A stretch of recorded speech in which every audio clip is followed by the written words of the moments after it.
اعوذ باللہ من الشیطان الرجیم بسم اللہ الرحمن الرحیم۔ خلاصہ پارہ نمبر 3۔ پارہ نمبر 3 کے اہم موضوعات: نمبر 1، رسالت اور انبیاء کی فضیلت۔ اللہ تعالیٰ نے بعض انبیاء کو دوسروں پر فضیلت دی۔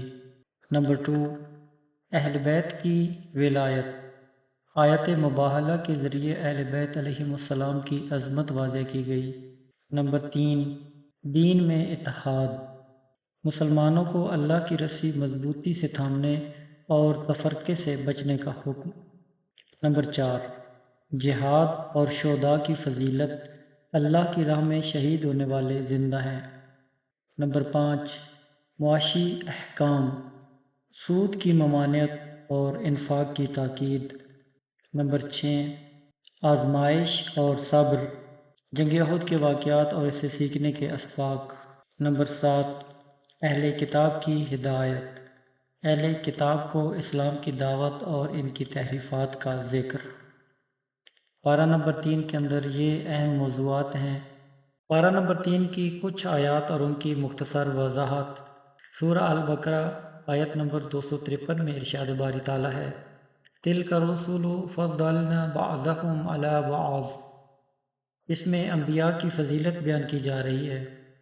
اللہ تعالیٰ نے ہر نبی کو مخصوص فضیلت دی، جیسے حضرت موسیٰ کو کلام الہی، حضرت عیسیٰ کو معجزات اور حضرت محمد صلی اللہ علیہ وآلہ وسلم کو خاتم النبیین بنایا۔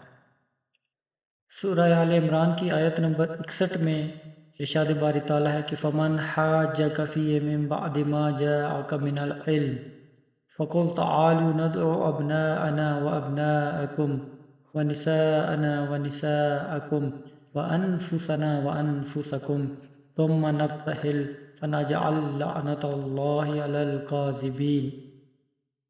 یہ آیت مباہلہ ہے۔ اس آیت میں رسول اسلام صلی اللہ علیہ وآلہ وسلم نے حضرت علی علیہ السلام، حضرت فاطمۃ الزہراء سلام اللہ علیہا، امام حسن علیہ السلام اور امام حسین علیہ السلام کو ساتھ لے کر نجران کے عیسائیوں سے مباہلہ کیا، جو اہل بیت کی فضیلت پر قوی دلیل ہے۔ سورہ آل عمران کی آیت نمبر 103 میں ارشاد باری تعالیٰ ہے: وَاعْتَصِمُوا بِحَبْلِ اللَّهِ جَمِيعًا۔ اتحاد اور تفرقہ سے بچاؤ۔ اللہ کی رسی یعنی قرآن اور اہل بیت سے وابستگی لازم ہے، ورنہ امت میں انتشار پیدا ہوگا۔ سورہ آل عمران کی آیت نمبر 169 میں ارشاد باری تعالیٰ ہے: وَلَا تَحْسَبَنَّ الَّذِينَ قُتِلُوا فِي سَبِيلِ اللَّهِ أَمْوَاتًا۔ اس آیت میں شہداء کی فضیلت بیان کی جا رہی ہے۔ اللہ ارشاد فرماتا ہے کہ اللہ کی راہ میں قتل ہونے والے زندہ ہیں۔ یہی آیت جو کہ امام حسین علیہ السلام اور ان کے اصحاب کی قربانیوں پر روشنی ڈالتی ہے۔ سورہ آل عمران آیت نمبر 130 میں ارشاد فرمایا: یا ایھا الذین آمنوا لا تأکلوا الربا۔ اس آیت میں سود سے ممانعت کی جا رہی ہے۔ ارشاد ہے کہ سودی لین دین حرام ہے، کیونکہ یہ استحصال اور ظلم کی بنیاد ہے۔ سورہ آل عمران کی آیت نمبر 200 میں ارشاد باری تعالیٰ ہے: یا ایھا الذین آمنوا اصبروا وصابروا۔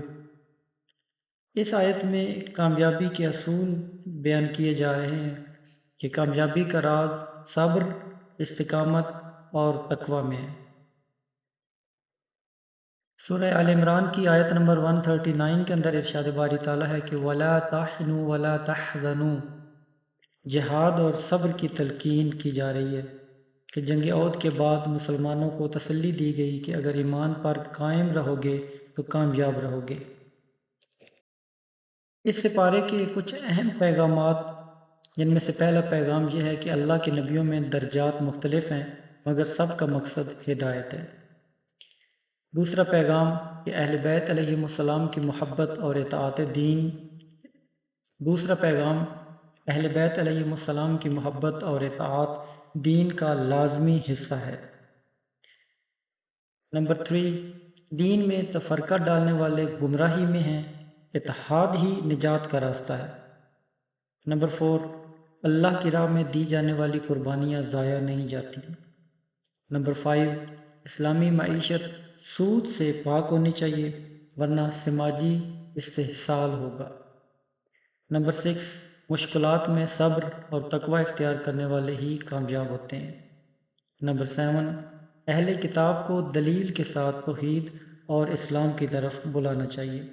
اللہ تعالیٰ سے دعا ہے کہ اللہ تعالیٰ دوسرے سپارے میں بیان کردہ مضامین کو سمجھنے کی توفیق عطا فرمائے اور ان سے حاصل ہونے والے اسباق پر عمل پیرا ہونے کی بھی صلاحیت عطا فرمائے۔